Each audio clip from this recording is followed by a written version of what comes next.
Malý chlapček s rodičmi bývali na malej dedinke. A kúpili si nový dom. Že vraj by tam nemalo byť nič, len nábytok a žiadne peniaze ani nič. Ale zrazu zapchopne chlapček. Nájde tam nejaký kľúč. Pozrie, že tam sú skrinky na kľúč, tak to skúsi otvoriť. Podarilo sa. A nájde tam šporničku. Ale však povedali predsa, že tam nebudú peniaze. A nájde kopec peňazí. Nikto nevie, ak tam bol počet, ale veľa peňazí. Potom to zamkne a tie peniaze tam dá naspäť a ide to ukázať rodičom.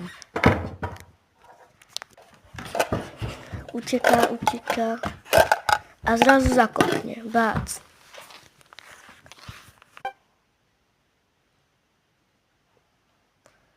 Ale o chvíľku zázračne sa čosi stane a sami tomu veriť nebudete.